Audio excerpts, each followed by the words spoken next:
My name is Michael Corrigan, and I'm a psychologist. I'm not a clinical psychologist. My expertise is in child development and research methods. I study the gradual and unique development of amazing kids and also schools. When it comes to drugging kids for ADHD, I understand the allure to a quick pharmaceutical fix. I get it. I'm a parent. I've taught in the juvenile detention system. I was a former, shall we say, problem child. Like other kids labeled ADHD, I had a problem with behaving appropriately and paying attention to things I found unimportant. But what used to be a questionable diagnosis for a few truly behaviorally challenged students is now recklessly used to wrongly diagnose millions of kids who, let's face it, also don't find school interesting, or they haven't quite yet mastered that art of behaving like we want them to. ADHD is not an attention problem, it's an interest problem.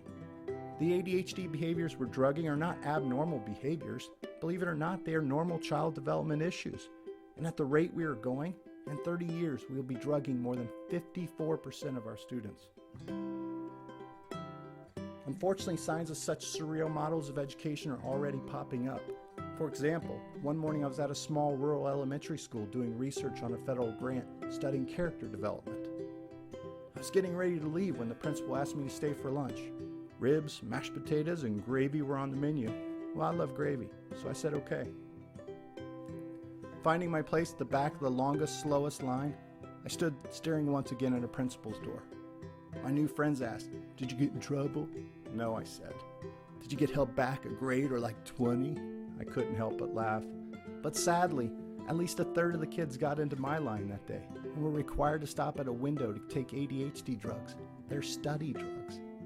The nice nurse, who I'm sure didn't dream of a career playing conductor of a runaway pharmaceutical freight train, said, "Now, Dr. Corrigan, though I hear you are slightly disruptive, I'm not sure I can give you any meds today." To save face and not look more clueless than I felt, I smiled to hide my sadness and moved on into the cafeteria.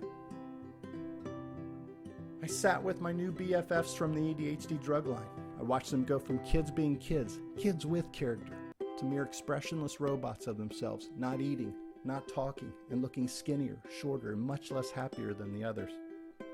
I drove home on a roller coaster of emotions, downhill from happy to plain disgusted. How could we expect them to develop stronger character when we are drugging them to exhibit the opposite? Are we punishing them for having a good time in school? God forbid they say the F word, fun.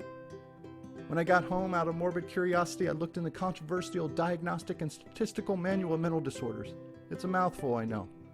The mental health experts call this the DSM and use it to diagnose clients so they can get paid by insurance companies. At times it feels like it's written in a different language. Turns out the all-knowing DSM's ADHD diagnosis only uses 18 symptoms that basically just reflect normal childhood behaviors that we see so many kids display every day. Don't these 3 symptoms describe about every young boy? Sadly, all 18 symptoms can be summarized into one question. Are they a child that breathes? The evidence that my research team and I compiled in my new book details clearly supports that ADHD is a farce to be reckoned with, and we should immediately stop the surreal practice of drugging more than 4.5 million kids for acting like kids. Why? According to the DEA and FDA, similar to meth, cocaine, and opium, ADHD stimulants are highly addictive Schedule II drugs that have many dangerous health risks and side effects. Currently, our best approach to helping 4.5 million kids in the USA, experiencing these attention, behavior, and academic challenges, rests upon feeding them addictive, dangerous drugs. To millions of concerned adults, this is a sign we've hit an all-time low in our education, in our society. There's a lot to still figure out in education. How can we recruit, support, and keep our great teachers from leaving? Why are 30% of students still dropping out? Why can't 40% read at their grade level? And why are so many, mainly boys, being taken away to Planet ADHD? And as any honest parent will admit, every day life throws something new to figure out, along the journey to raise our children. Every day provides a roller coaster of emotions and a carnival of adventures.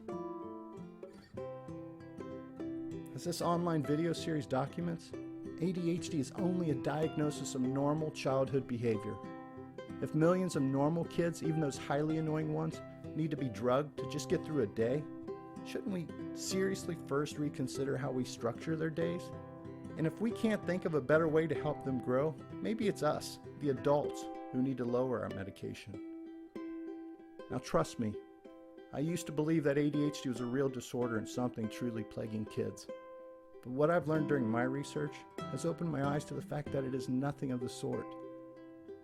And the 10 reasons shared in the next second part of this video are going to show you why this invented disorder they call ADHD is giving far too many license to pill.